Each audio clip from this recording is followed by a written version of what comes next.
And good morning, good evening, good afternoon, wherever you are. Welcome to Dreamy Dreamland with Sensei Alba. Me, this guy right here. You're out here to tell you a story. And what is that story? Same as it ever was. Capital investment, more job creation in our economy is one of the things that's going to drive down price. The Republicans are now going with paying high prices is the most patriotic thing you can do. We want to pay high prices. Now, this follows the fact that prices are skyrocketing. The price of eggs skyrocketing if you're even able to find it. The price of gas is going up. The price of groceries is going up. Donald Trump is threatening trade wars against everyone. On Monday, during a speech he gave in Doral, Donald Trump said he wants to tariff Taiwan and their semiconductor industry. This after China unleashed. I mean, the United States has been land of the free, home of the brave, right? Now, individually, in your spirit, you can be that free person, that brave person, right? And within the construct of how this scam works, as long as you don't complain too much, as long as you don't, project how free you think things should be, right? We live in a planet of abundance, right? And yet, scarcity rules. Why is that? The DeepSeek AI protocol, which significantly harmed the tech corporations in the United States.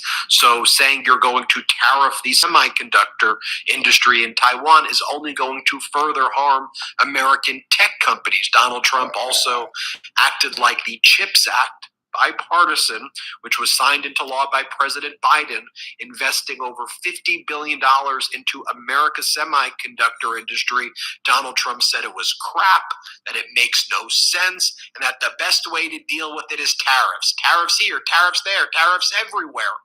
The thing is, Donald Trump using this language, whether he imposes the tariffs or doesn't impose the bottom line about tariffs is they're a tax, right? And they tax you, the government, not, the corporations are the in-between guy, that,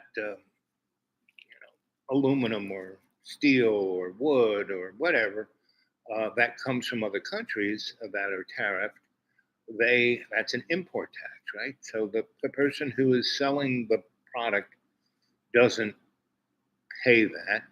The people in this country pay that. And then that tax gets passed on to you, the consumer, right?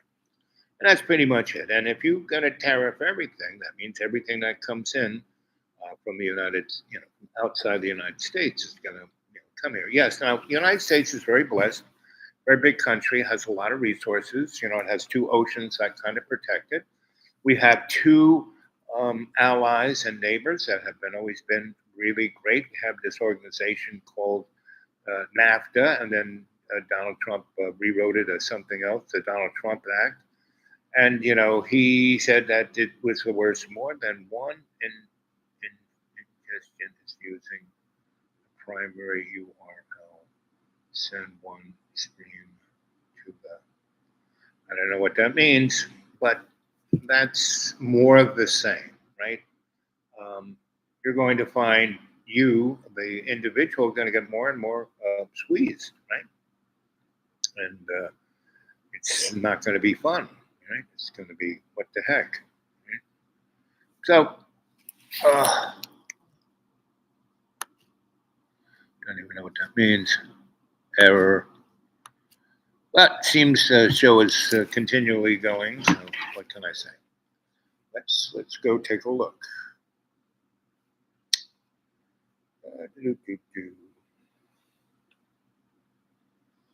So this is a show where we have live chat, right? Where I like to hear from you, the cadre, what you think, right? And,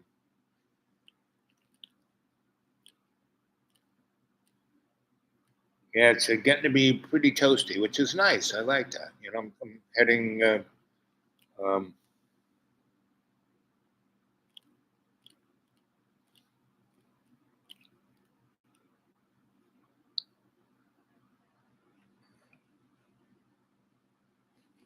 Whoops, put you up there. Your videos. Let's take a look at your videos.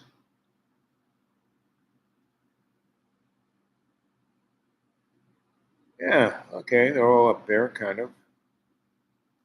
So, want to hear from you guys, right? And I one of my little stylistic things. I play a little bit of this and a little bit of that. Um,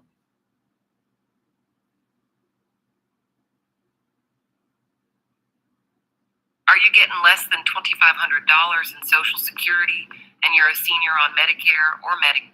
This morning, President Trump's asylum shutdown is facing its first major legal test. Yesterday, immigration advocacy groups filed a lawsuit challenging the Trump administration's policy of denying migrants asylum at the border. They allege the government is returning asylum seekers, quote, to countries where they face prosecution or 47 past the hour. Back to our breaking news this hour. Two sources familiar tell NBC News the White House is preparing an executive order to eliminate the Department of Education. One source says the order could come as soon as it doesn't really this month. work that good. The elimination of the Education Department would require congressional approval. With us now is Pennsylvania Democratic Congressman Brendan Boyle. He's the top Democrat on the House Budget Committee. Congressman, it's always a pleasure to see you. Just if we could what's your reaction to this news that the White House is seeking to eliminate the Department of Education? It's extreme to the max. It's also par for the course for the last couple weeks. Absolutely no swing voter I interacted with in Pennsylvania voted for Donald Trump because they wanted to eliminate the entire Department of Education. They want government to work better. They want prices to come down. But no, Donald Trump has no mandate to do this whatsoever. Furthermore, what President Trump is attempting to do to USAID and to Treasury and now the Department of Education, he cannot do by fiat. He is not a king. If you were going to create or eliminate a federal department, you actually need both the approval of Congress as well as the president. So he can't do this, and we won't let him get away with it. Oh, yeah? So, Congressman, and on the issue, for example, of the Department of just on this case, for example, education, this was created by an executive decision, right? Well, it was originally created. How does that work? Yeah, I mean, President Carter, I believe, when he created HEW was the original name, Health, Education, and Welfare, and then it grew out of that.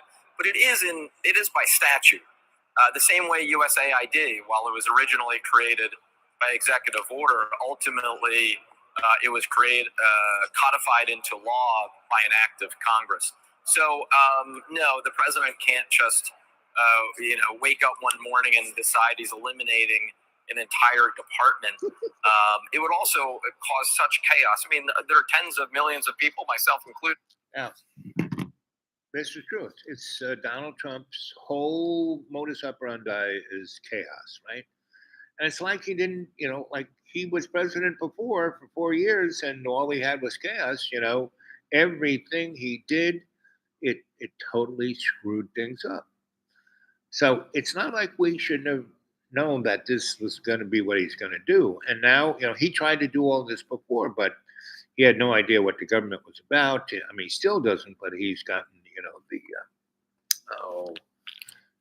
the religious right in the heritage or whatever name that those guys are, and all of the, his billionaire bro buddies coming in, and so it's not like we haven't had this. Hasn't been a plutocratic fascist society. And what is fascism? Let's go to Google. This morning, President Trump's asylum shutdown is facing its first major legal. Okay, we're going to go to Google.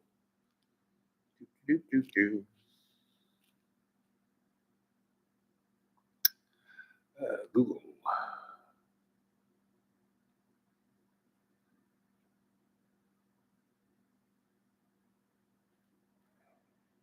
no. But it can't. What happened to Google? It always was just right there. Now it's like I have to go through Elon Musk to find it.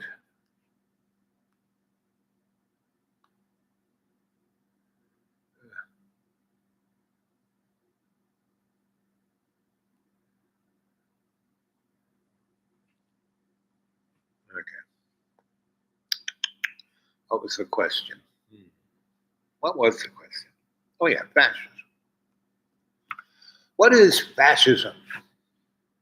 According to Wikipedia, fascism is a far-right, authoritarian, and ultranationalist political ideology and movement, characterized by a dictatorial leader, centralized autocracy, militarism, forcible suppression of opposition. They lived out one thing. Wikipedia. Let's see what they say. Let's see. Fascism or authoritarian and ultra nationalist political ideology and movement characterized by dictatorial leader, characterized autocratic materialism, meaning corporate ownership, foreseeable suppression of opposition belief and a natural social hierarchy, subordination of individual interest for the perceived good of the nation or race, and a strong regimentation of the society and the economy opposed to anarchism, democracy, pluralism, egalitarianism, liberal socialism, and Marxism. Fascism is a far right traditional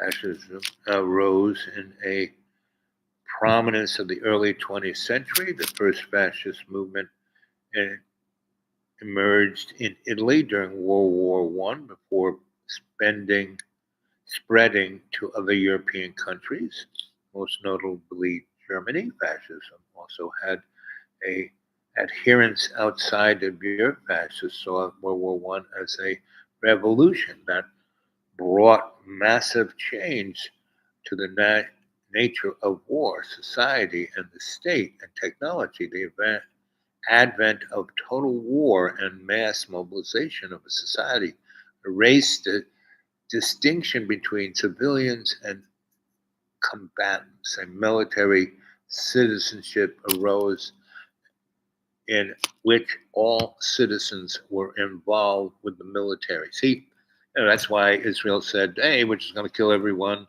in the Gaza Strip because they're all combatants, right?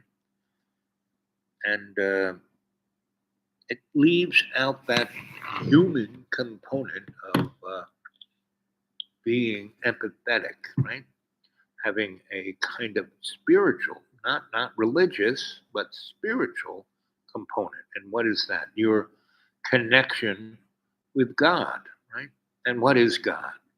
It's not a ideology. It's not a liturgy, even though religion places it in that place, right? So I want you right there in the audience to come on.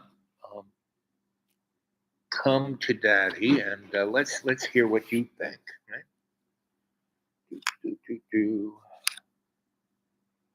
And for economy, market economy in which the state plays a strong directive role through economic intervention policies with principal goal of achieving autocracy, natural economic self-sufficiency. Fascism,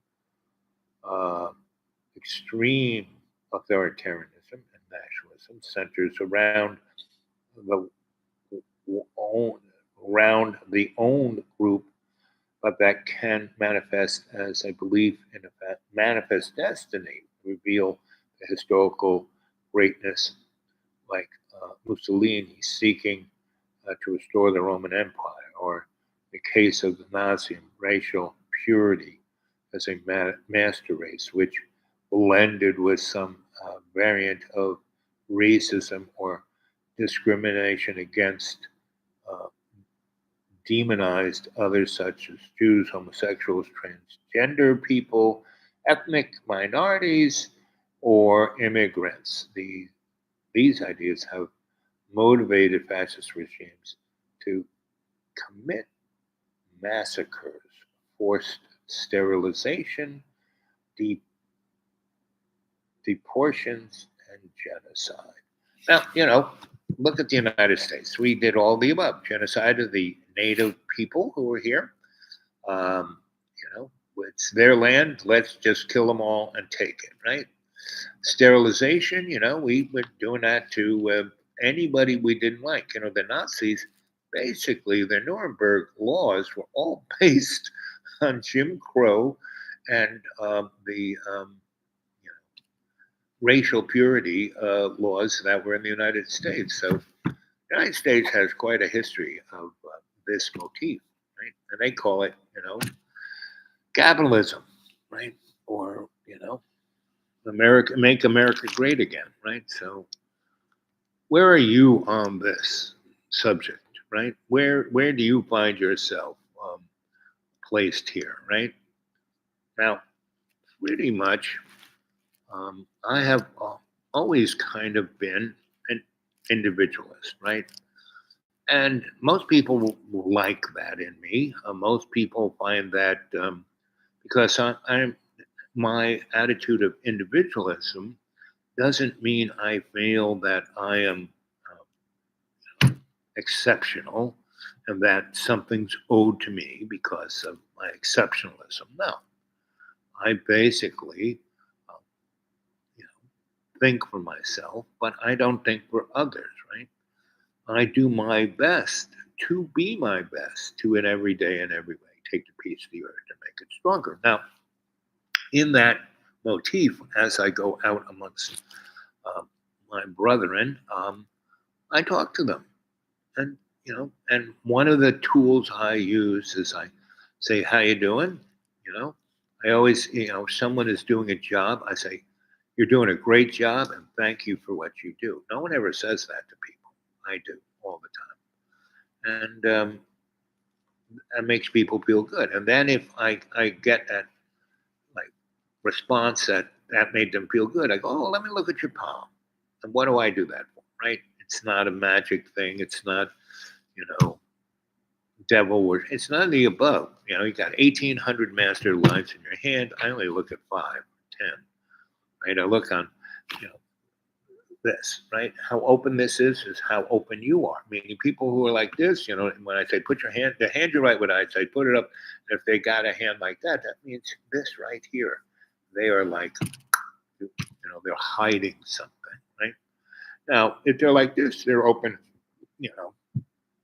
They can't lie. Now they can try and lie, but they can't lie, right? See this line? This the one that goes across my hand. Most people don't have that. That means you think with your heart and feel with your head. Meaning, when you basically are thinking about what's going on, like let's say your motor cuts out, right? And what's wrong with my car? Instead of going to YouTube, you kind of basically, say, you put out your little spidey sense, right? That's what I do, right? Now the other thing is, someone says something mean to me, I don't go, ooh. I go, I wonder why they did that, right? And I think about it, right? And I try to interpret what's going on, right? So anyway, these two fingers here, these two, if they're pretty much equal, that shows how their temperament is, right? And see, mine's a little, not, so I'm not an angry person, but I'm easily responsive, right? So my way of responding is with humor and insight, right? Not with like, come on, let's fight. I don't want to fight. It's no, there is no upside to fighting. There's no, even if you were to win, you lose, right? But if you talk to people and get them to express themselves and you get to understand what they are feeling and they want to express, and you listen to it, you learn something. And then you find you have a friend. Right? So let's see, these things are your mounds, the little mounds here. Those are your mounds of prosperity, right? How open you are for things to come to you, right? Let's see, the lines around your wrist. The two prominent ones are your whether you have vivid dreams and whether you have deja vu, insight.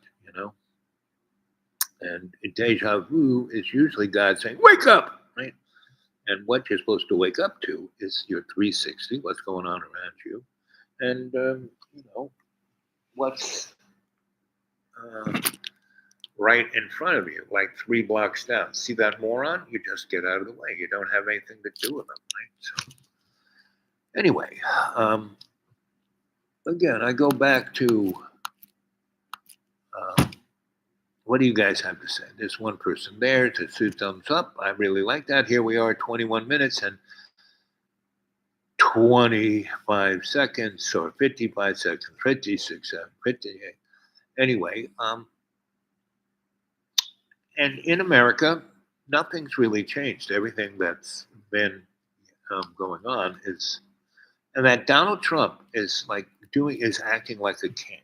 And in a way, what he's doing is great. He is chipping away with a sledgehammer at the edifice of the empire, and the empire is totally corrupt from within. And what better way to show the level of corruption than to put all the most corrupt people, really corrupt. I mean, like really that you can see. It's not like you look at all our congressmen and senators and state legislators and state representatives and county representatives and community representatives and the people on your your school board. They're all corrupt.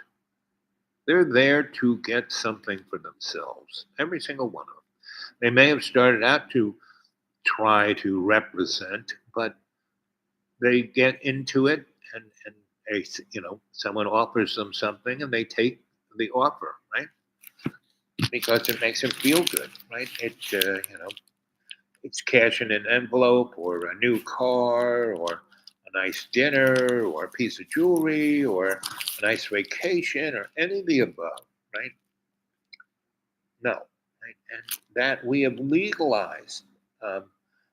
Corporations now can give as much money to whatever representative they want, and it's called free speech.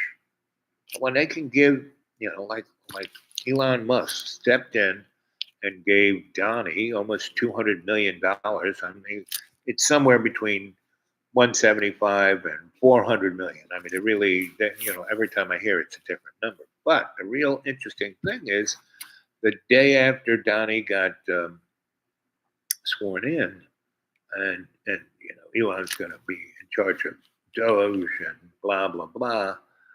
Basically, Tesla went up by because his fortune grew by $200 billion. That's a pretty good investment.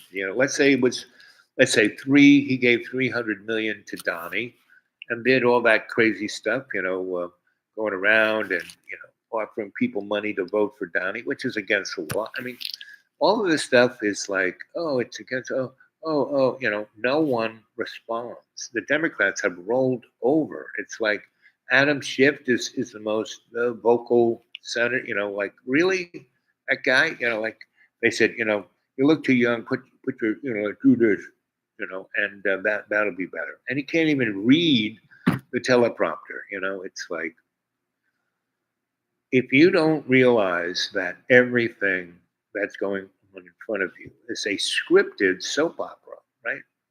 And you aren't, as George Carlin said, you are not part of the club, you know? And at a certain point, the pandemic proved that some little bug could kill a lot of people, right? And by taking all the aid away from AID, there are millions of people in Africa who get AIDS drugs to keep AIDS down, right? Those drugs not only keep the people healthy and don't die from AIDS, but it keeps them from being able to commute to infect other people. Now that we cut all the money out, no more of that, and no more health care, no more anything for the rest of the world, especially the poorest of the poor, we're going to see a spike of diseases like never before because they've been kept down, tamped down. And once that tamp is taken away, they will burst into flame. Kind of like the California fires. So it's an interesting thing that we're watching right in front of us, right?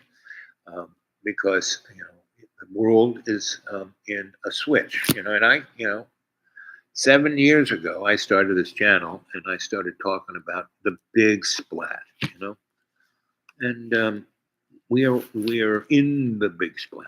It's not coming; we're in it, and spring is coming, so I'm heading back to the deep green, and that's it. I won't have the internet. I won't, be talking to you guys. I'm just going to be enjoying the nature out there and not worrying about anything. Right?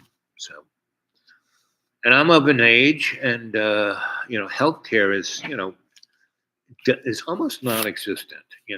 We've been kidding ourselves with it, but it's gonna go away, right? So, good luck with that, right? So, its inflationary spiral is going to really get out of hand, and basically, Donnie and the billionaire bros are going to make a ton of money because exactly what happened, with the stock market. Once Donnie started putting tariffs on everything, stock market tanked. Just Monday, yesterday, just and all those bros had shorted the market. They made billions, right? That's how Joe Kennedy made his money, right? He made a bunch of money out of selling alcohol and prostitution and being a gangster. And then he took that money and he went into the stock market. And he went in just after World War One, and when the Roaring '20s, and it was not hard to make a lot of money. If you're a cutthroat kind of guy like he was, he did it, and he saw the political dynamics of the economics, and he realized at a certain point that Roaring '20s, because back in 1890s, there was an economic collapse that J.P. Morgan basically came into the market and saved the day. No, what he didn't save the day. He bought everything cheaper than cheap. That's how he became head of the steel and control transportation. He just and same as the English. Mr. Rothschild. He had these fast boats, and when the Spanish and the English were fighting sea battles over who was going to be the next big empire, and everyone thought the Spanish, and because they built the best boats. Now they didn't have the best, seamen or captains, but they were amazing at the technology of their ships, and basically the English stole everything and made it on the cheap. They were like the Chinese, right? And so this battle came to happen, and the English were late to it, and a hurricane, a big storm out at sea, wiped out half of the Spanish Navy. And then the English Navy, now that was like 3 times the size of the Spanish Navy that had gotten wiped out, came in and finished up the job. Now, Mr. Rothschild, with his fast boats, came from France and went to the stock market and said, "Oh, England had lost," and so the stock market had crashed. and he bought up everything he could, with gold on the dollar, and then like 48 hours later, no, the English won, so the market went shoot up, and he owned it all. So that was J.P. Morgan did that, right? Then Joe Kennedy did that, along with J. Paul Getty, who then owned all the oil, and he was one of the reasons why,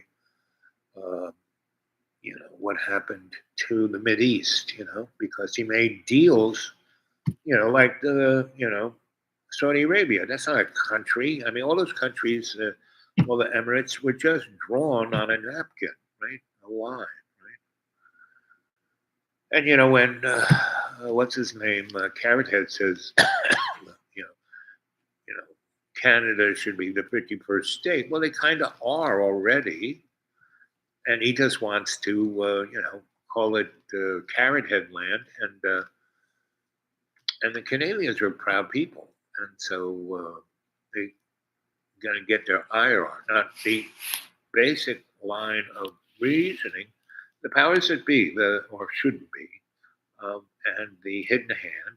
These are entities that no one votes for, no one even knows exist. I mean, they know about the billionaire bros, micro penis Billy, and faceless face boy, and baldy,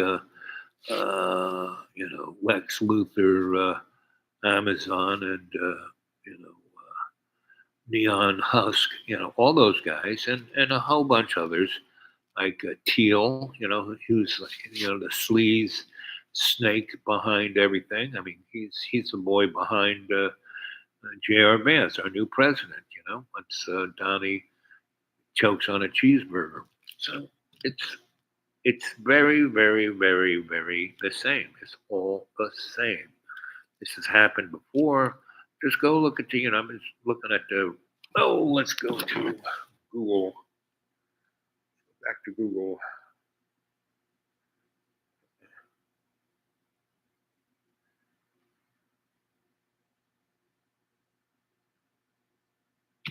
The story of the end of the Roman Empire.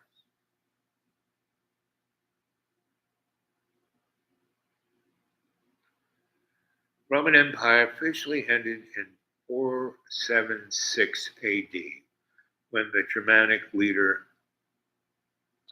Dorca deposed the Roman Augustus, the last Roman emperor in the West, marking the fall of the Roman Empire, while Eastern Roman Empire continued on, later becoming the Byzantine Empire, which its capital was Constantinople, modern-day Istanbul. Key point about the fall of the Roman Empire: declining power for centuries before its collapse.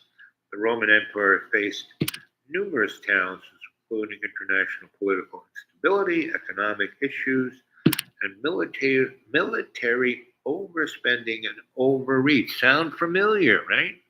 Sounds like America, making it vulnerable to external threats. Barbarian invasion. German tribes like the Visigoths and the Ostrogoths, often referred to as the barbarians by the Romans, continually raided Roman territories, putting immense pressure on the empire's borders. Now, what this doesn't really say is that those guys were the client states. Good evening, host. Yes, here I am, your host, Sensei Al Bob. We're talking about the same as it ever was, right? That I was just reading The Fall of Rome, and it sounds just like what we're going through, right? And Donald Trump is doing us a favor, because instead of, the joke is, so Fall of Rome, and how long did that, first it'd take a long time, and then it was over like that, right? So Donald Trump is doing us a favor by doing all this, crazy, whatever you want to call it, stuff, but he's basically showing, the emperor wears no clothes, He is volunteering to be the scapegoat, and he will be. And the billionaire bros also, they're just poster boys, and they are going to, it's like the French get the guillotine, you know? So, but that's not really the cause of all this or the people in charge who are doing all of this, right? So, the real deal is how you, the individual, Mr. Sidman family, right? Um, how you doing, right? And how do you interact with this world? And how do you, in every day and every way, take the piece of love's unconditional forgiveness and make it stronger? Because that is the key to humanity, succeeding. Right? It's not our GDP. It's not our military size. Blah blah blah. Shock and awe, or any of the above. Because after all of the stuff that these guys are doing, Doge and Carrot Head and all the rest, if you can't see the Democrats are as complicit to this because they're not doing squat. They're just going, oh, he's a fascist. Oh, he's terrible. Oh, no, sorry. You have to do something about it. So the Hispanic folk in California, who are walking down, Interstate 10 in LA, just hanging traffic up. That's a very good thing. They're being peaceful, but they're kind of making a big show of it, right? And I was watching the internet a night or so ago when this started in California, and everybody was out on the street. And it's, instead of hiding and shivering like the Hispanics have done here, they came, when the big event happened and obliterated the basic fiber of the institutional entities here. And we, this, number of churches, had a supply chain and then stepped up to where the county should have been, where the state should have been, where FEMA should have been. None of them did anything except screw up. We gave, and that's why we have some real political power right now. But we're wasting it because we're still giving stuff away, right? And because people are still giving us stuff to give away. And it's good to do that. People who are in need should be able to get stuff from us, and that's fine. But we should be able to help people, and that's what I've been, part of this crew. What I speak to is, hey, we need to give these people a hand up and not a handout, or not just a handout, right? So, what's going on in your neighborhood? What are you talking to your neighbors about? Are you, because I'm here in the Bible buckle of, the mega everybody, right? So everybody's mega, right? And anybody who's not mega is like, hiding under a rock. Me, I'm out there being me. So I talk to everybody, and I, basically, I'm all for Donnie. I wanted Donnie to win because, Biden is, not a good guy. Not, you look at Biden's history as a senator and vice president. He was, an ancient fossil that had the youngest senator. Well, he was the youngest, and he stayed there until he's like a zillion years old. And virtually every place where something terrible happened to push the body politic of the United States in the wrong direction. Like when we had the war on drugs and the war on crime and the war on terrorism and all those wars. Those were the wrong thing to do. War is, read Lao Tzu's Art of War. He says, never go to war. War is the worst thing you can do. But if you do go to war, you should do this, this, this, and this, right? And we never do any of the above, right? So that's why, because it's always done at the auspices of profit for a very small group of people for a very small amount of time. Power and profit are just right here, right? Not in the big picture. The Chinese have a big picture, right? Their Silk Belt it's a 100-year plan basically, right? The problem is it was a great plan, and all of what China is today. But thank you very much for the last three presidents. Not she. She's not a dummy, but she's kind of fostered this almost not almost, but a kind of you know viewing the leader as God, right? Like what little missile man in North Korea is, right? And so Victor Orban, all those kind of folks, right? And that's what Donnie really wants.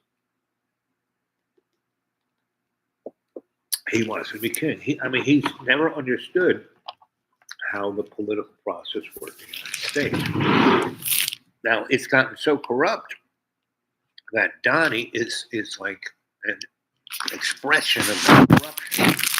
And when you have a violent virus or infection in your body, your immune system goes nuts to try to kill it and control it and get you healthy, right?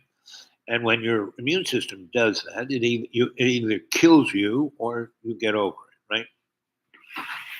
So that's where we are right now. And that's what Donnie is. He's either going to kill us or it's going to shake the political tree up so much that we won't go back to the same old same, that we will move forward into something that will work better. Now, again, the powers that shouldn't be and the hidden hand, they have their agenda. They want to have something similar to Star Trek's Federation. But look at the Star Trek canon, right? Gene Roddenberry's, first we had, Civil War, a small Civil War, and then a big Civil War. Then we had, fascism, and then we had, people playing around with genetic engineering to make the perfect, human, like the Aryan race, like the Nazis were going for. And then, we had all-out nuclear war, and that threw everything back 100 years or so, like into a dark age. But there were little islands of technology, and that's where the billionaire bros, built their little, tunnels and caves and underground cities, and there are lots of them. You would COG has a ton of stuff. There are, it's a TV show in the 70s. There were a number of really, lost in space. Yeah.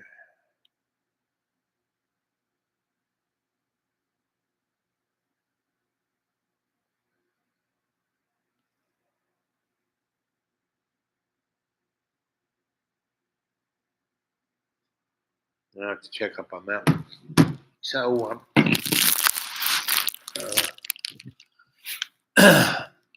what can I say? But hey, what's going on?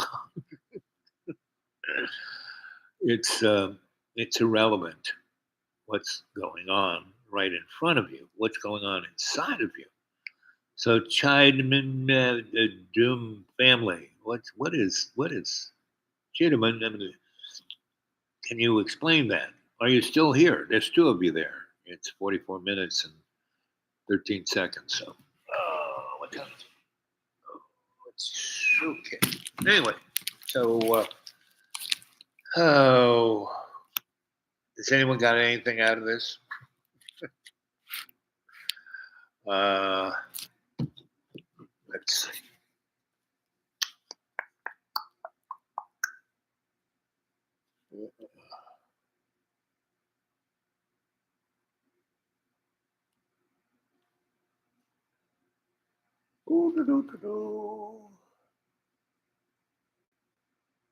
Oh, yep, there I am live.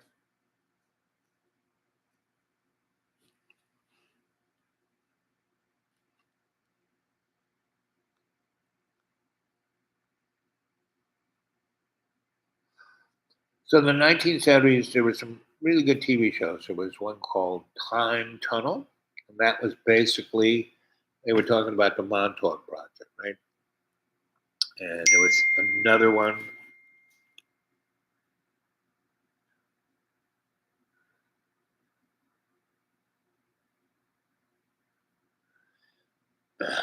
So what can I say?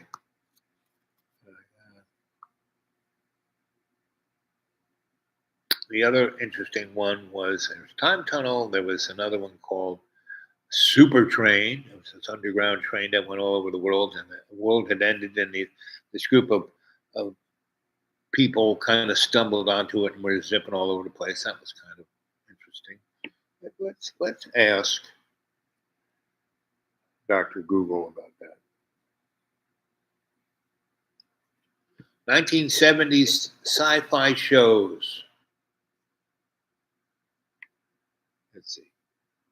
Space in 1999. Battlestar Galactica, $6 Million Man. Let's see. Doom Watch, Phoenix 5, Spencer's Bank. That sounds pretty cool. Category, sci-fi, fiction. Best sci-fi fantasy TV. 17, Incredible 70s. Okay, there we'll see what these guys say.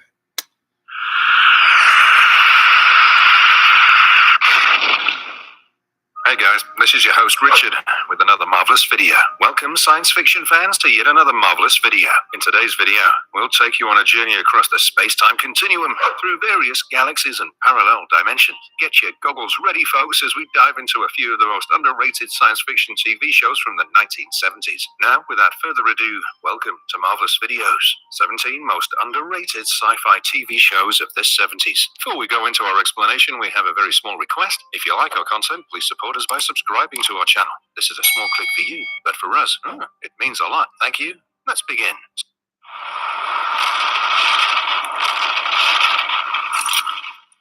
Space 1999, 1975. Starting off our list, we have Space 1999. Rumored to be the most expensive TV show to be made at the time, the plot of Space 1999 is simple, but its simplicity is also what makes it expensive. Imagine a world where humanity stores its waste on the moon. Well, that's what the creative geniuses behind the show thought up, and Space 1999 was born. The show revolves around the predicament of the residents of Moonbase Alpha, a science research facility situated in the northern hemisphere of the moon's crater, Plato. Sites for large nuclear waste disposal was set up on the moon's far side and had been used by humanity to store its nuclear waste until September 13th, 1999, when an unidentified type of magnetic radiation was discovered. At that point, the waste had reached critical mass and exploded into a gigantic thermonuclear explosion. The explosion leaves the moon stranded, sending it hurtling out of the orbit of Earth and into space at the speed of a gigantic booster rocket. There are 311 members assigned to Alpha who are stuck with no way out. In a sense, the escaped moon takes on the role of the spacecraft that the main characters use to hunt for a new place to call home. The moon travels through a black hole shortly after leaving Earth's solar system, and then 2 space warps drive it even farther into the cosmos. The Alphans come across a variety of extraterrestrial civilizations, dystopian systems, and mind-blowing events on the galactic voyages that were not previously known to humanity. A number of the first series of episodes refer to the possibility that a mysterious unknown force was steering the Alphans toward their end goal and influencing the moon's path. Simple action-based plots have been used in the second series. The show stars at the time were Martin Landau and Barbara Bain, who were married and had previously starred in Mission Impossible together. And no, this isn't the Mission Impossible you're thinking of. This is the American show of the 1960s, which inspired the now famous movie series that features Tom Cruise doing his own stunts. Much to the disappointment of the fans, the series was cancelled. But after the show was cancelled, 4 feature-length films were assembled from different episodes for international theatrical release and distribution. Cosmic Princess in 1982, Journey Through the Black Sun in 1982, Alien Attack in 1979, and Destination Moonbase Alpha in 1978. Although it was the second of these films to be broadcast, Alien Attack was an extension of the television series' pilot episode. The majority used brand new footage. Alien Attack, for instance, featured brand new Earth-set scenes without the TV cast. The events were reframed to take place in the year 2100 AD instead of 1999, changing the series' backdrop. You're listening to KABC in Los Angeles. We've got clear skies, a perfect 68 degrees. What a day to live in LA. 911, where's your emergency?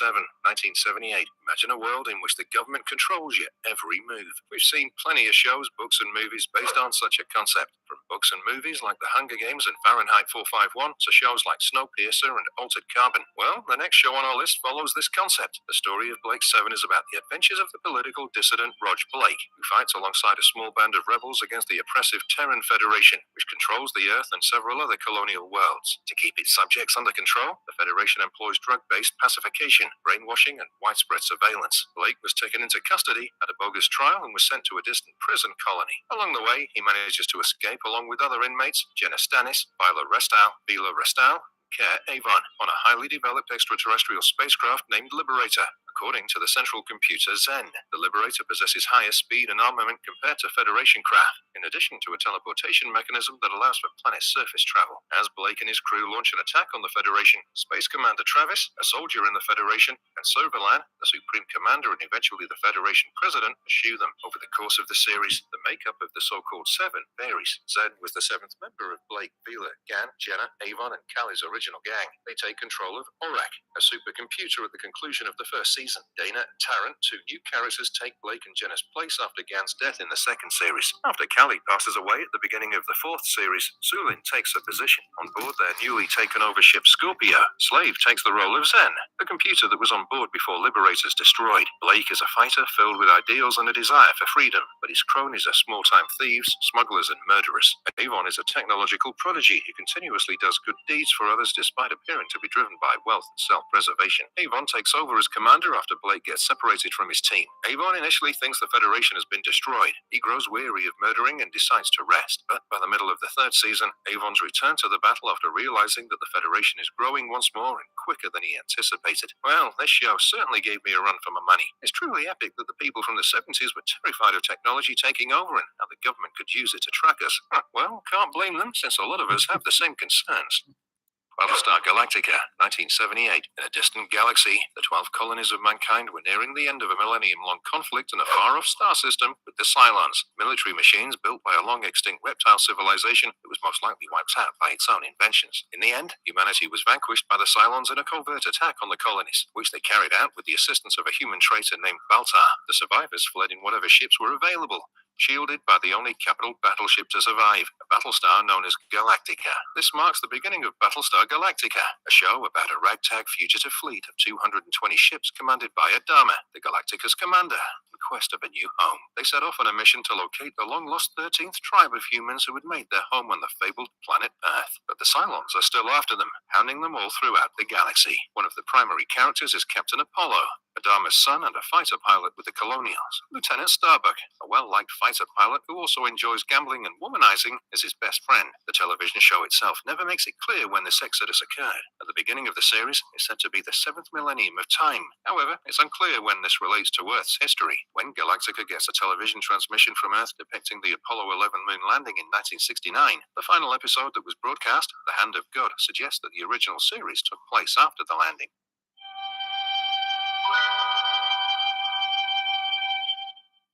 The Starlost, 1973. Ladies and gentlemen, put your hands together for the next show on our list, chronicling the story of humanity after the destruction of Earth. It's none other than the Starlost. The show begins with humanity predicting the doom of Earth and constructing the 200-mile, 320-kilometer long and 50-mile, 80-kilometer broad Earthship Ark, a multi-generational spacecraft. There are several dozen biospheres on the ship, each containing thousands of inhabitants from various cultural backgrounds. Their mission is to locate and populate a new planet around a far-off star. After an unknown incident more than a century into the journey, in 2385, the ship enters emergency mode and seals off each biosphere from the others. Is anyone else getting a Wall-E vibe? No, just me. Okay, let's move on with the story of Starlost. Now, where was I? Oh, right, yeah. The biospheres are closed off. Devon, the citizen of Cypress Corners, an agricultural village with an Amish-like culture, finds that his world is far bigger and more strange than he'd imagined in 2790, 405 years after the disaster. Devon, who's seen as an outsider due to his skepticism toward the status quo,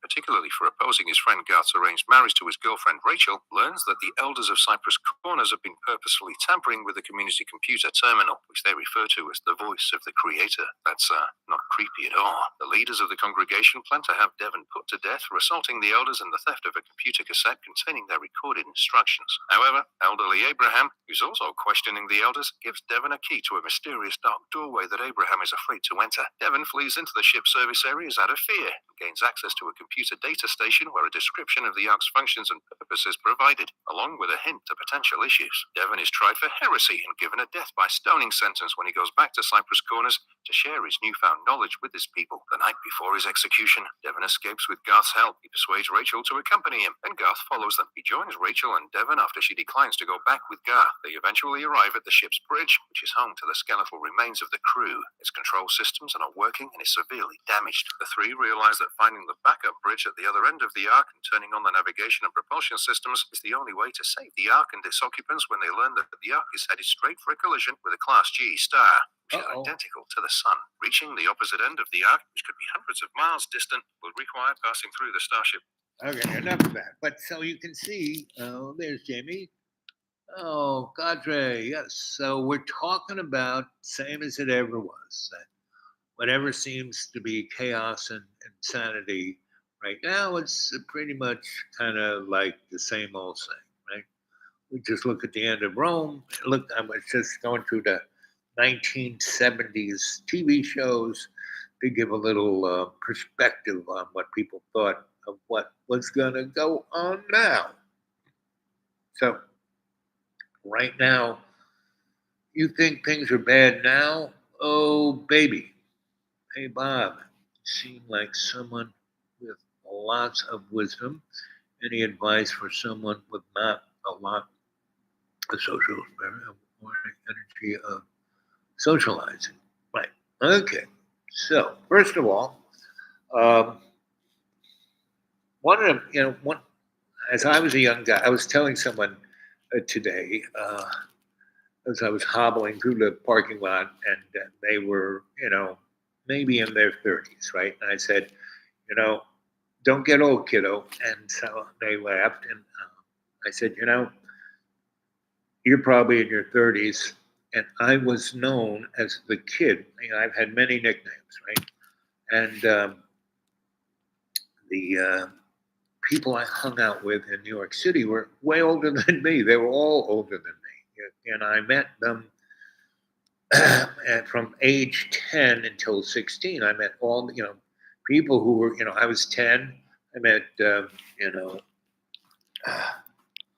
Billy Kluver, right? A guy who, Art and Technology House at the CFR, right? This guy was like a big time person in world events and economics and art and science, right?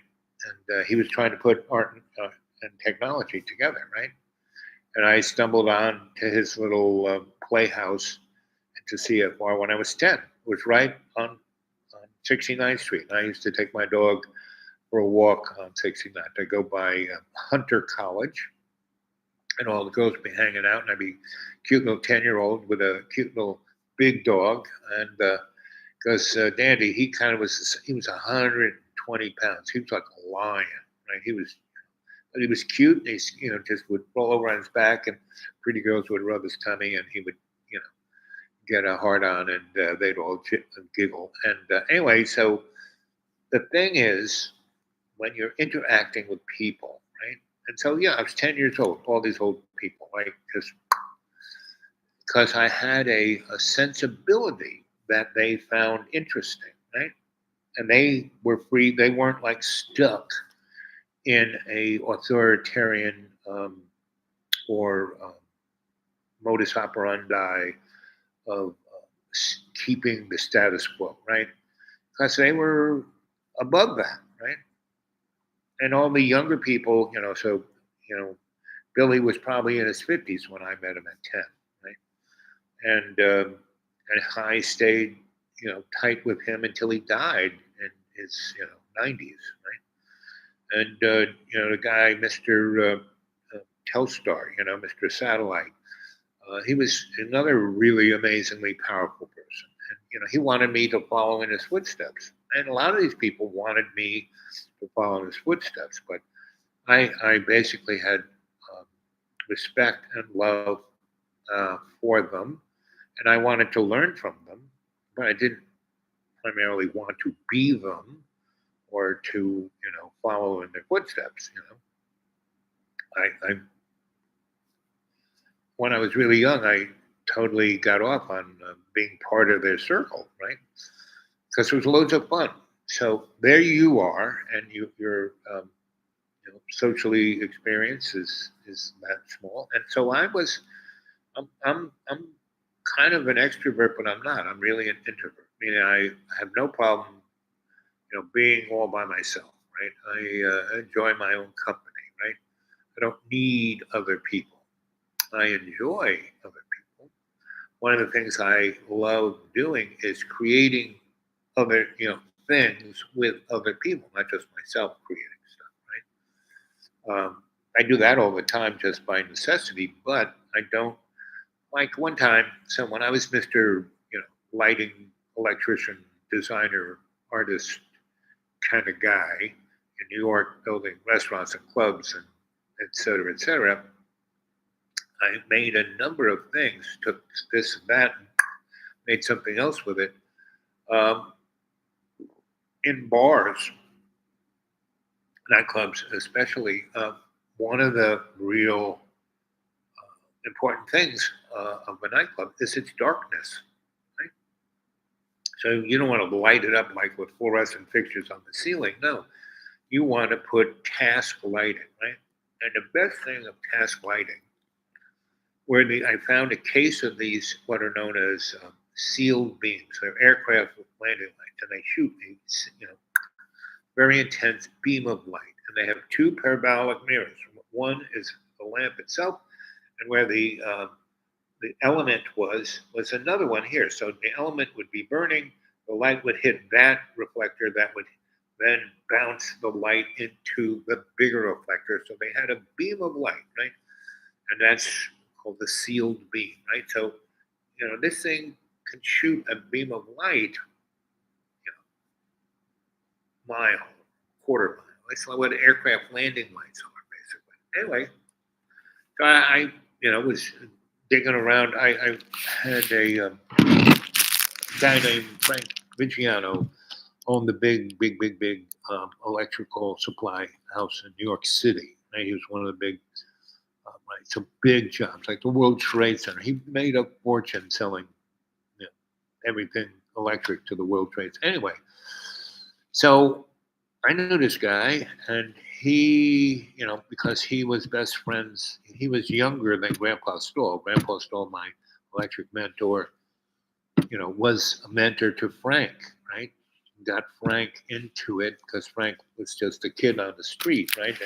And Grandpa Stahl kind of took him under his wing and didn't make him an electrician, but Frank had this memory for numbers and where things were. So he, started, Grandpa Stahl had his own warehouse of electric stuff because he kind of worked with Eagle Electric and, made stuff. And Grandpa would invent stuff.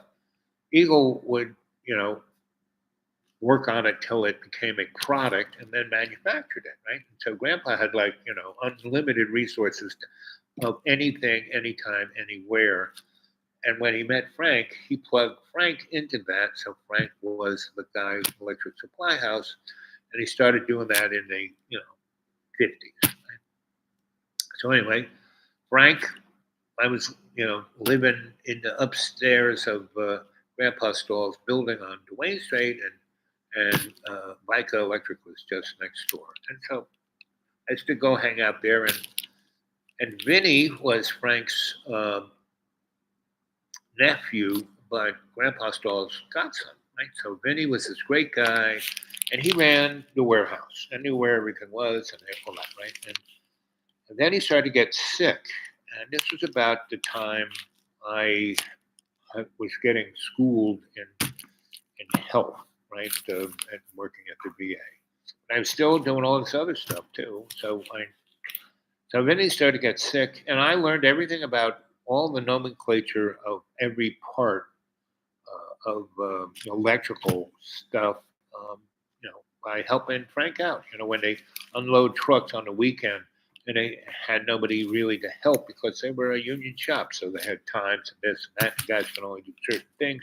Vinny, being the nephew and godson, he was like he was in the union, but he was one of those guys like a steward that could do things outside the nomenclature of the union. So anyway, then he started to get sick.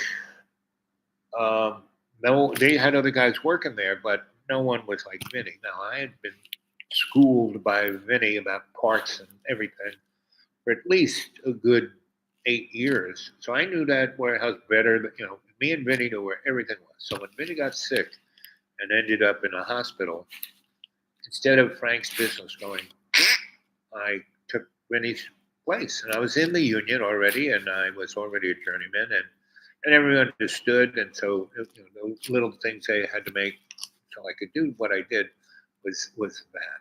So that's, again, I had all of these people in my life, and I was always known as the kid. Right? So, and then my next nickname was the doctor, because I was learning how to help people's health, right? And mostly it comes from the mental acuity. And so not what pill to take. So it's this dynamic of being there for people, being aware of people, being aware of what your surroundings is. So you are a person who is. So I'm a guy who is, self-contained, right? Like I said, I'm more an introvert, even though I'm a very much extroverted person in my way of dealing with people, because I learned from many, many people that you have to kind of probe people. You just can't let them sit there like a bump on a log. You want to be able to interact with them. You got to get a response from them. So you got to kind of kid them. You got to make them laugh. You got to do things where they kind of go, right? So I have that in me to do, because one of the other things I learned from all of these people, they never asked for permission to do anything. So the bottom line of that stuff is I can invent things. I can make things. Not a problem. So like nightclubs, I've made a lot of stuff that made nightclubs like, wow, right? Like you see steel beam things, right? So most light fixture is a light fixture and a lamp. But when your whole thing is the lamp itself, you don't need a fixture, right? So I basically, and these things are low voltage. They run on 12 or 24 volts, right? And so I basically, this one nightclub, which regimes the first time. And I basically strung, because we did it in this kind of warehouse regime. First regime number one, she had this building. She wanted to make, like, she had a restaurant, and she wanted to have that fancy restaurant kind of feel and food, and kind of the Soho warehouse kind of feel, and wanted to have a stage and a show and dancing, right? So it wasn't going to be like 54 or something like that, which is like Donald Trump land, really golden. And this was like darker than dark, and I strung up with insulators, number 10 solid, ground wire, and I kind of, they had these stress releases on insulators, right, that you use on power lines, right? And they had these small ones. I bought a case of them, and I just kind of they're insulated, right? So you can like drill into anything, wood, concrete, put a hook there, put the insulator on one end, put the wire into it, clip it on there, and then stress that wire so it doesn't bend or, but it's up there strong.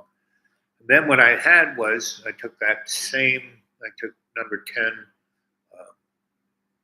THHN, meaning insulated wire, and I kind of wrapped around a rod, so it was like a spring, and I put an alligator clip on one, and then the lamp itself had a screw that the wire, either a fork went into it, or you could put the solid wire on and tie it down. So the lamp would stay there.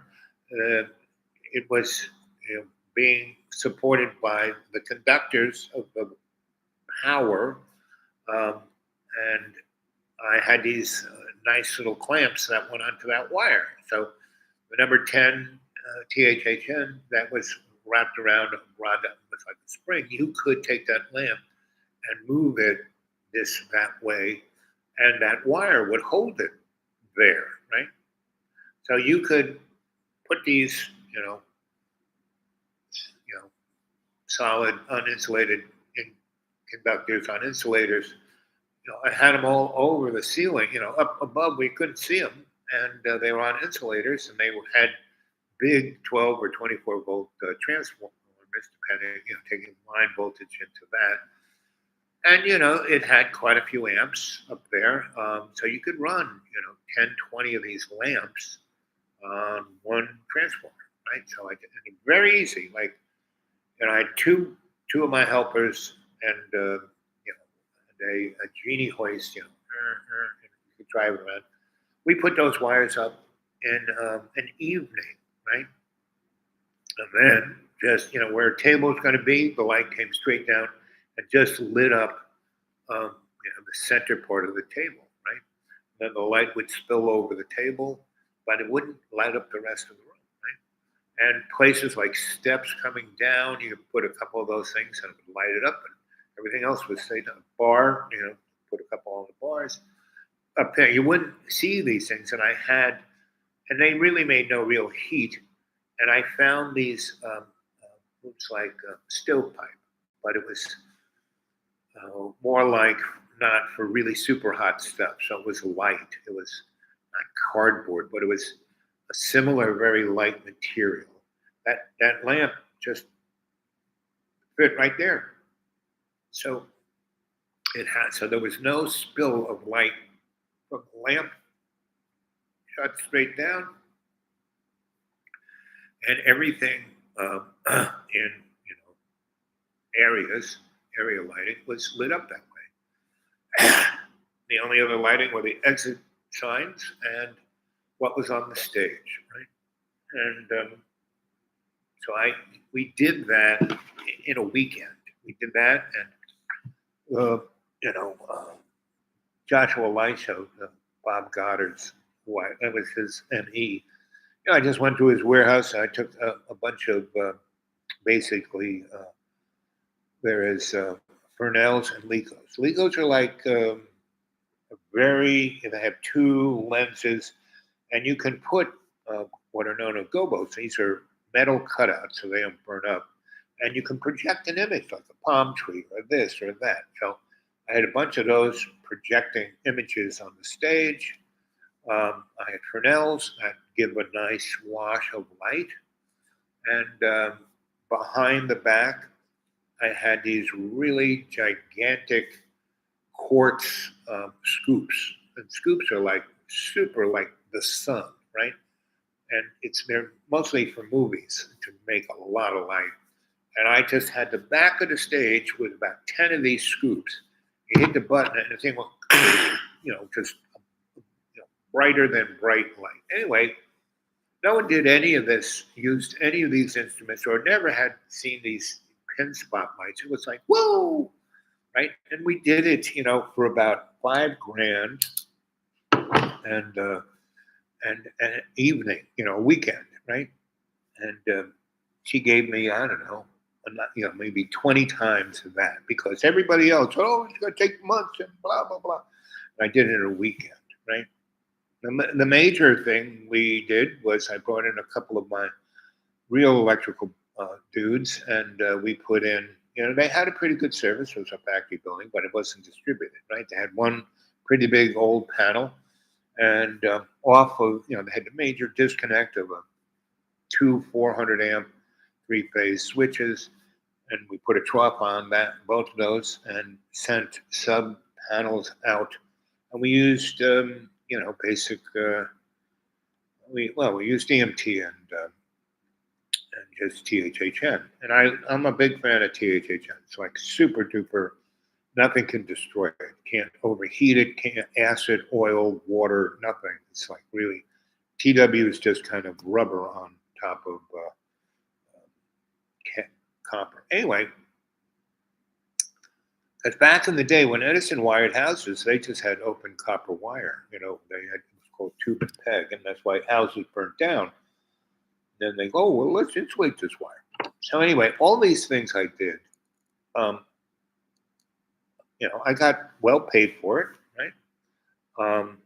A lot of the stuff through Vica Eagle Electric, they would pick up the little things I was inventing, and Eagle would have their engineer boys, make it, UL approved, and then mass produce it, right? And so all the lighting techniques and things I did that really got copied big time, like track light.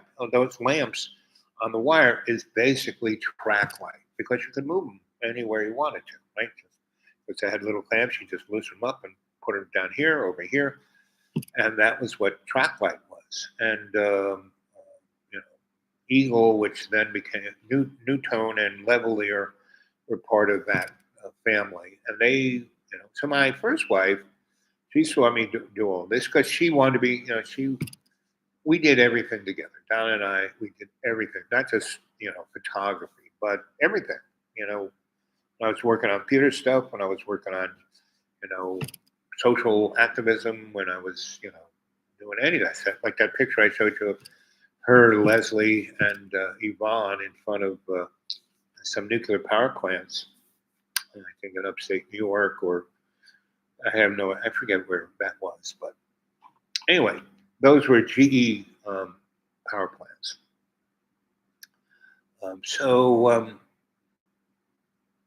Don and I, we did everything. So anyway, I did all this stuff, and then she started to see the stuff that I made, like in our loft, and then put into a project. That was your idea. I said, listen, I got paid really good for the project that I made it for. I did it in a few hours. The people who manufactured, I know them, and they give me, whatever I need, whenever I want it. They're always there. And that's how the world used to be. It's not that way anymore. And so,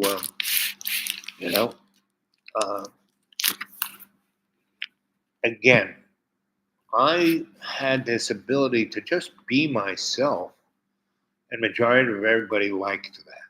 There were people who would get, freaked out or upset, or you intimidate me, stuff like that. And then I would talk to them and not give up, not like, oh, you suck, let's fight, let me hit you in the head with a bat. No. I would go, no, let's say, why do I intimidate you? How can I help you?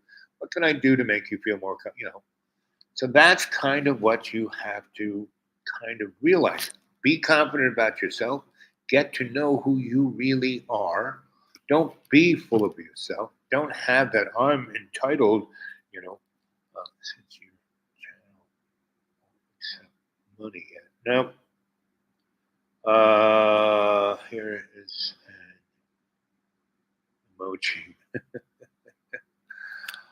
I've made a lot of money in my life, right? And it's always been whatever I needed. It's never been, oh, I have to keep when I was a consultant, and when I worked, then started to be a consultant for desperate corporate lawyers, I made a lot of money. Those guys paid me ridiculous amounts of money because they were desperate. I was the guy they could go to and get them out of the corner that they painted themselves into. And I'll give you a little, one time a friend of mine was a painter, right? And we were working on something, and he got a little, the fumes got a bit too much. And we had to get this done. And so I got myself a super duper, like almost spacesuit, but he was just a little mask on. And so I wasn't as whacked out as he was. And I covered myself up completely. And this guy, So anyway, we're working away, and I have to put up the pipe and do stuff before he paints it, and then gets it covered and exactly. So we're doing this, and he starts painting, and basically he's not only painting the walls, the ceiling, but he's painting the floor too at the same time. And we get to a place where we paint ourselves into a literal corner. And I'm done, and I get up and I turn around and I realize that, it's a big, gigantic space. And so the door we had to get out is like, I don't know, 200 feet away, right?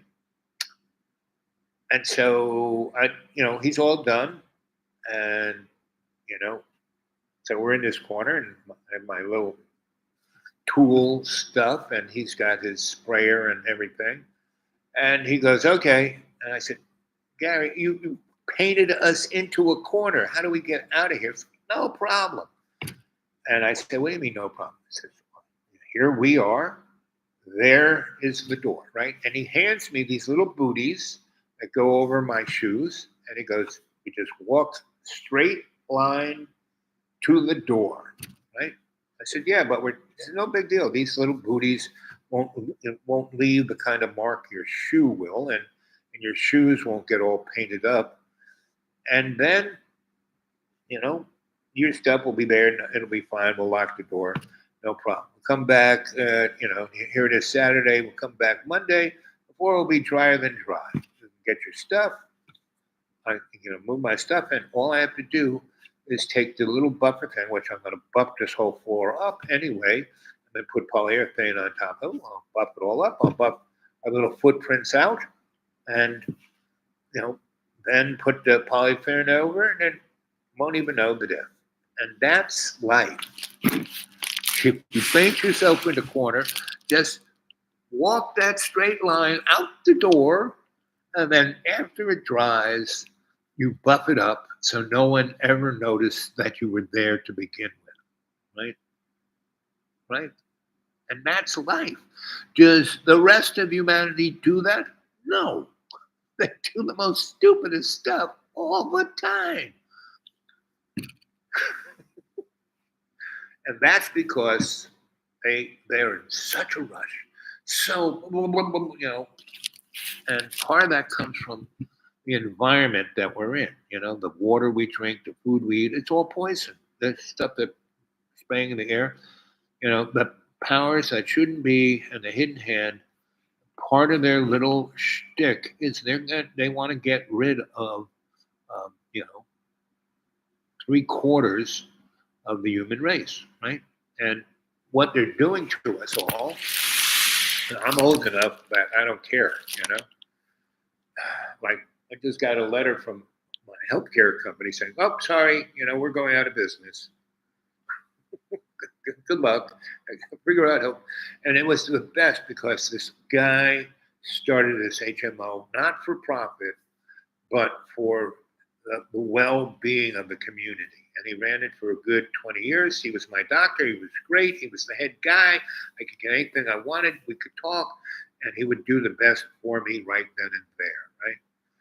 Well, COVID just did him in.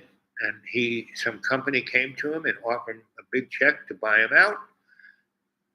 And he said, screw it, because no one really cared. The thing was falling apart. He'd gotten COVID like 4 different times.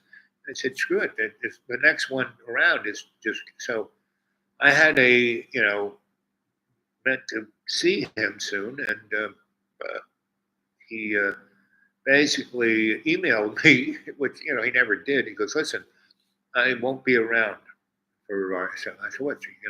Are you sick? No, I'm not there. What? And he said, listen, I just sold out. I sold my house. I sold everything I had, and I'm gonna take a little trip around the world and find a nice place to hang, and maybe I'll be a doctor, and maybe I won't, or I'm just, I'm still in pretty good shape. He was probably a little younger than I was. I was like in my 70s. He was probably in the 60s. And he says, I'm taking a a page from your book because I told him all my travel stories. So travel is another great thing. See, growing up in New York City was like traveling the world. You could just go, if you screwed up in this neighborhood and be in a good way. So it worked out better rather than being this, like Donald Trump, right? Pretty much in New York City, he's, people think, oh, he's so rich. No, pretty much everyone in New York, especially in the 70s, 80s, and 90s, he was just, because he is just what he is now, but more obnoxious because he was younger. Anyway, so, like Ivanka, right? His wife or whatever her name was. I think Ivanka might be his daughter, but her mother, right? She was really smart. When he was married to her, she picked the buildings to buy and how to renovate them. She, not the Waldorf Astoria, the other fancy hotel. She got that, and when they divorced, she got that. That was part of her divorce, plus a big chunk of change and a few other buildings. And when she died, she didn't really have any other family than her kids. And Donald buried her in one of his golf courses and put up a nice little monument to her because he could it was in the country or someplace where having someone buried there, the tax structure was based on being a cemetery rather than a country club. That's Donald Trump. Anyway, so you can choose whatever you want. See, that's what most people don't realize. School has so screwed, and they want to get rid of the, now that they, no child left behind, men. Meaning, whenever you look at anything, George Orwell wrote this book called 1984, and there was a thing called Newspeak. And in the book itself, he really gets into the nitty gritty of language and how to control it. And if you wipe out certain parts of language, certain adjectives and nouns and all the above, you can control the future. And that's what they're doing now, They want to get rid of DEI, and, cancel culture, all of that kind of stuff. So no child left behind means every child left behind. War on drugs, meaning they're bringing drugs into your neighborhood and it's going to be a war zone. Just look at whatever name they give it and you can tell what's going to go on. So the bottom line about all things is you have to slow way down, right? So because everyone's so speeded up, meaning I'm looking 4 blocks down all the time. I'm listening to everybody. Yeah, I talk a lot, but that is to evoke responses by the general public and see what they're going to say. Did she like golf? Not really. She liked being who she was, and Donald, probably the smartest thing he ever did was marry her, and basically realize, okay, this lady knows what she's talking about. So when he listened to her, he was doing pretty good in his real estate business. When they got divorced, she took all the prime pieces, and she was smart enough when, the contracts were, her name was on top, right? So,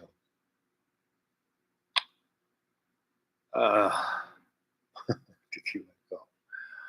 I'm not quite sure. Basically, I don't even think Donald likes golf. What Donald likes to do is cheat at golf, So.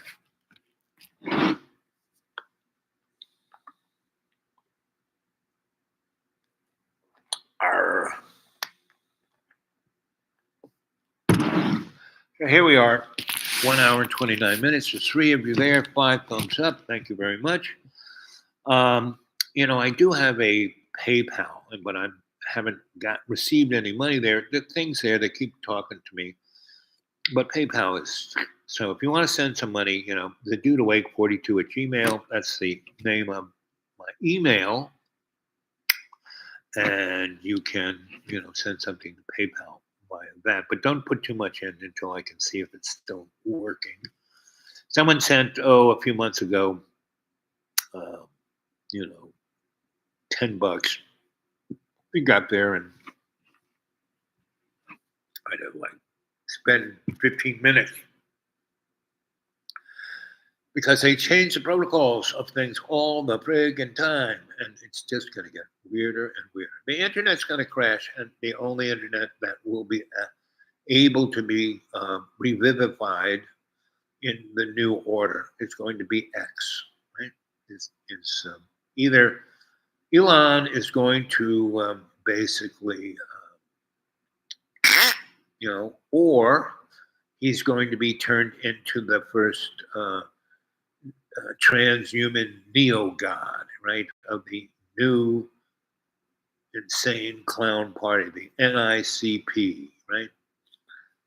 And it's going to be a global, instead of the Federation, we're going to have the NICP, the Neo Insane Clown Party. So it's going to be fun. It's going to be interesting. God knows what it's going to be. So, anyway, so there's three of you there. Let's have some insights on what do you want to do? What do you want the world to be? Because that's really whatever you want the world to be, you can make it that way. You really can. You just have to have conscious intent in everything you do, right? And realize that your life isn't about you. It's about all our relations, the we and me, right?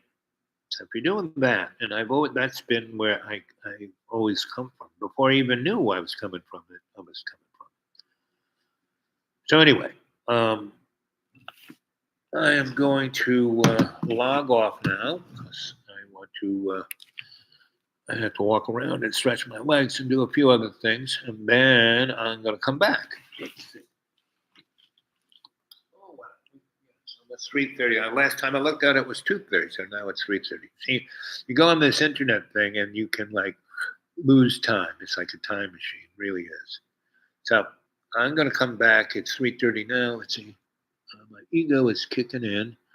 I have to go buy a pack or two of cigarettes before the family quits together this weekend. Okay, so the cigarette thing, I'll tell you something about cigarettes. Nicotine is the most addictive substance to your brain, period. More than crack, more than fentanyl, more than heroin, because there's a receptor that's like designed straight for it, right? And what better drug than a drug that mellows you out and puts you on edge at the same time? I mean, it's pretty amazing, right? But to smoke it into your lungs, you're going to get lung cancer, right? To chew it, put snuff down there, you're going to, rot your teeth out, right? They had these little bags that you can just kind of put there, and they don't really kill your gums, they will, but it'll take a longer time, right? Now, the thing about tobacco, like my Uncle Leo, right? He smoked a carton a day, right? And so he would bless, he was a Mohawk Indian. He looked like straight up the nickel. And he would, light the cigarette, blow out a cloud of smoke, and then put the cigarette above his head and thank you, great maker. And he would send his prayers with them because that's what Indians used tobacco for, the peace pipe, right? That was like they would smoke, right? And they wouldn't smoke all day long. They would smoke at ceremonies. It was a ceremonial tool. So basically, every time Uncle Leo smoked, it was ceremony, right? So he's bringing God's, spirit into that, and he lived to be in his 90s. He never had a smoking cough. He never coughed. He died in his sleep. Never had any disease, right? So, sacred intent. You got it. Sacred intent. So, if you do everything you do with sacred intent, then you got no problems. It's hard though because we live in this bag of water that is manipulated by needs, chemical needs. I need this, I need that, I want this, I want that, and it's kind of reinforced by your ego, which is an artificial extension of our consciousness, right? It's like the faux consciousness, right? It's not a real thing, it's not sacred intent. It's not what it is. So anyway, come back in an hour and we'll do this again. Think about what you want of the earth, of your life, of the world around you, because right now they're getting ready to really, and they're going to throw around a few nukes, not a whole bunch, but enough to make a bad day. All we need is one EMP above our country, right above